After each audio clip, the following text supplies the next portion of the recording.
Grabe, grabe yung lamig. Alam mo yung para kang naliligo ng maraming yelo. Ganun yung pakiramdam.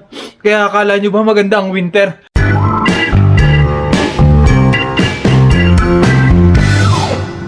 Shin, naligo ka na, Shin? Walang tubig. Tayo maliligo. Bukas ka lang. Taka nang 2 araw na akong di naliligo. Sila kayo kaya naligo na? Yung nga. Baka may natira pang tubig. Nakay? Nakay? Tulog. Bago namang natulog niyan. Naligo ka na, kuya? Wala ang tubig, no? Sa kanila meron. Ayoko dun, layo. Ayan. Walang gamit ng banyo. Delikado. Tatay pa naman ako. Walang tubig! Walang tubig! Paano tayo nito? Sorry, paano ito? 2 araw na akong hindi naliligo. Tubig! Wala rin tubig. Walang tubig! Sakit na ng tiyan ko. Tignan natin. Walang tubig! Paano tayo nito? Napaka-importante talaga ng tubig sa mundo. Ito sa Korea mga kaibigan, kapag sobrang lamig, nawawala yung tubig. Kaya dapat pala nag-iipon-ipon tayo ng tubig, no? Wala, mag-isip ako. Royce, mag-isip ka, mag-isip ka. Hindi pwedeng hindi tayo maligo. Sabot!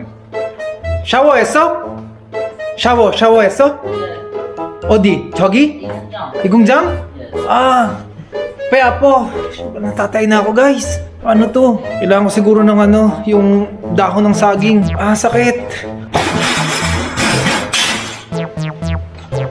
Shit! Wala rin tubig. Wala rin tubig mga kaibigan. Ano ba yan? Matutulog na sana ako, guys, pero hindi talaga ako sanay nang hindi naliligo ng gabi.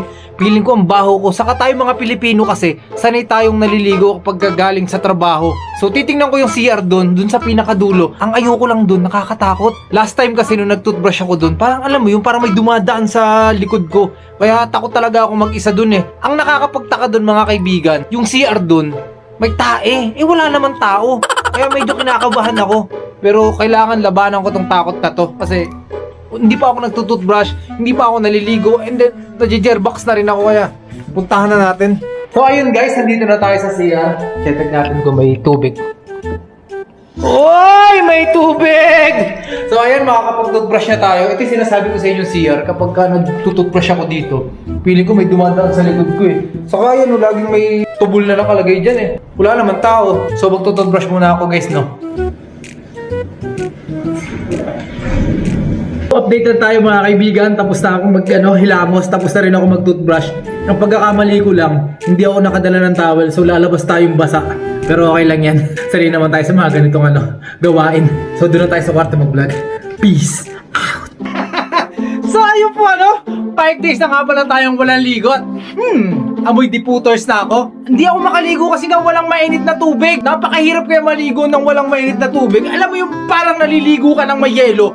Pero dahil naka-vlog nga ako, maliligo ako kahit malamig yan. Saka, hindi, iba na lang talaga yung amoy ko. Kahit ako, naanuhan na ako eh.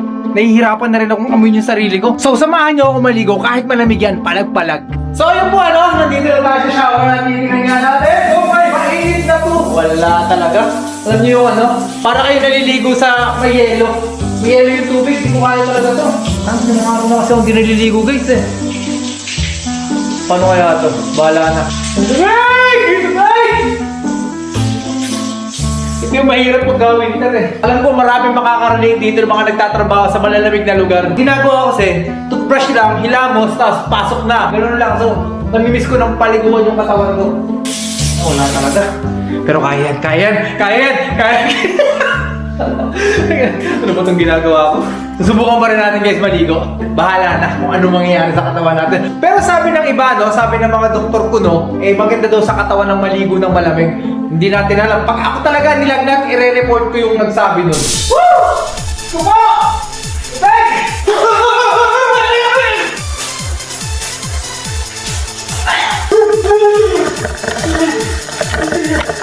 Ba't kasi kailangan mong maligo?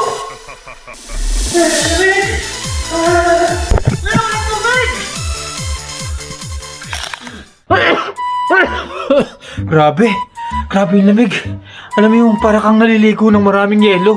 Ganun yung pakiramdam. Kaya akala nyo ba maganda ang winter? Mukha lang maganda pero napakahirap. So ayun po update lang tayo mga kaibigan. So matutulog na ako. Grabe, ang lamig pero ang sarap sa katawan. Ang sarap matulog ng presko. Mga nakaraang araw kasi parang ang asim ko na eh. Doon lang ang buhay dito sa Korea. Pagkatapos magtrabaho, maliligo, kakain, matutulog, manonood ng... Hindi Viva Max, hindi ako nanonood doon. So ayun guys, hanggang dito na lang. Maraming salamat. Guys, abangan nyo yung vlog ko sa Ukayan kasi mamimili kami ng mga gamit. Syempre, di ba? December na. Kailangan na namin magpa-box. Alam niyo naman, pagka December, kailangan talaga magpa-box sa mga OFW. Mamimigay ako ng regalo sa aking pamilya. So kung gusto mo makatanggap, i-follow mo lang ako, i-subscribe mo ako sa aking YouTube channel. Hanggang dito na lang guys, kasi maglululo pa ako. Imbis na matulog, maglululo. Bye! Peace! So ayun po what's up sa inyo mga pa? Like, comment, and subscribe kay Royce the Vlogger para ma-update kayo sa mga bagong vlog!